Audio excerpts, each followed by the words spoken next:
भाग्यलक्ष्मी मंदिर से चुनाव प्रचार की शुरुआत।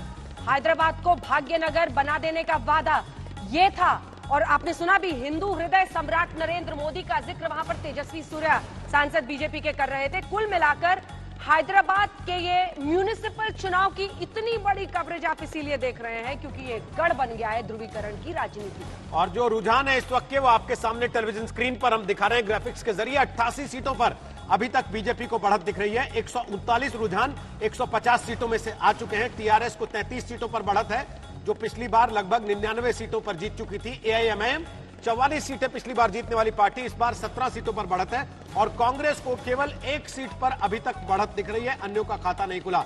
टीआरएस और एआईएमआईएम कहा जाता है गठबंधन वहां पर। हालांकि इस बार चुनाव मैदान में दोनों पार्टियां अलग अलग उतरी हैं, लेकिन बीजेपी का लगातार आरोप यही कि पर्दे के पीछे ये दोनों एकजुट होकर चुनाव लड़ रहे हैं। रुझान बैलेट से आ रहे हैं। जी हां, इस बार ईवीएम का इस्तेमाल नहीं हुआ। कोरोना को देखते हुए खासतौर पर यह इंतजाम किया गया कि बैलेट पेपर से चुनाव कराया जाए। और बैलेट से जो रुझान आ रहे हैं उसमें बीजेपी इस वक्त 88 सीटों के साथ सबसे बड़ी पार्टी बनती हुई दिखाई दे रही है। और जो सपना बीजेपी देखकर इस चुनाव में उतरी थी कि मेयर हैदराबाद में बीजेपी का हो, वो सपना अगर ये रुझान नतीजों में तब्दील होते हैं तो पूरा होता हुआ दिखाई दे रहा है। आशुतोष हमारे साथ है, राजनीतिक विश्लेषक है, सत्येंद्र.com चलाते हैं। हमारे साथ प्रोफेसर संगीत रागी हैं, दिल्ली यूनिवर्सिटी में पढ़ाते हैं, पॉलिटिकल साइंस, राष्ट्रीय स्वयंसेवक संघ से जुड़े हैं।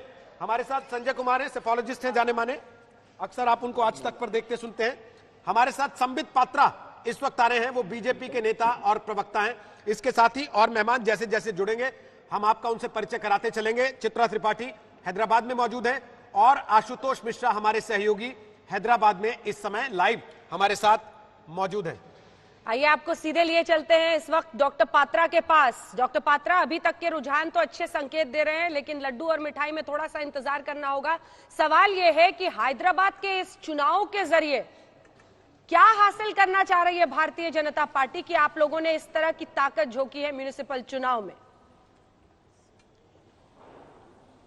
देखिए अंजना जी, आपने बिल्कुल सही कहा कि संयम हमको बिल्कुल धरना चाहिए, संयम रखना चाहिए और अभी मिठाई लड्डू नहीं, अभी इंतजार करना चाहिए।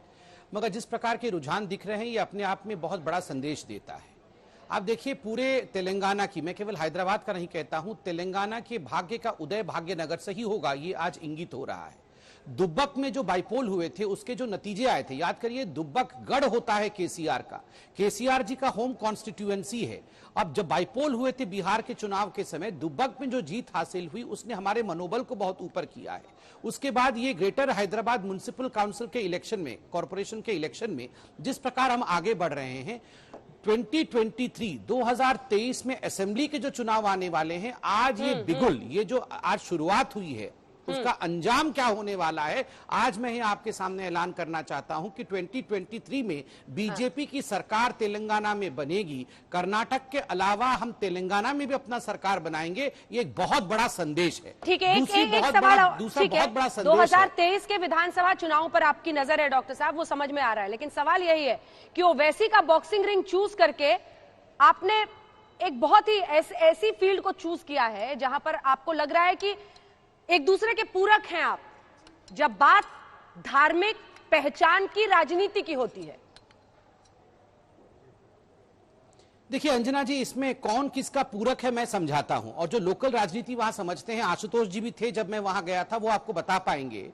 लोकल राजनीति में केसीआर और ये जो टीआरएस पार्टी उनकी है, वो और एमआईएम एक दूसरे के पूरक है, और ये फैमिली और फ्रेंड के नाम से, दोस्त और परिवार के नाम से वहां जाने जाते हैं। और पूरक ऐसे हैं जिसको कि अमित शाह जी ने बहुत अच्छे तरीके से बताया कि कमरे के अंदर इलू इलू, पहले तो इनकी शादी हो चुकी थी, फिर ये निकाहनामा और तलाक करने की एक्टिंग कर रहे थे, मगर रूम के अंदर इलू इलू कर रहे थे।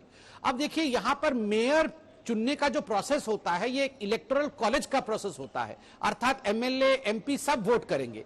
अब देखना है कि ये रूम के अंदर इलू इलू से रूम के बाहर आके इलेक्टोरल कॉलेज में पुनः निकाह करते हैं या निकाह नहीं करते हैं। लेकिन डॉक्टर पात्रा, ये जो इहू इहू चलता है आपका ओवैसी के साथ, उससे आपको फायदा हो जाता है।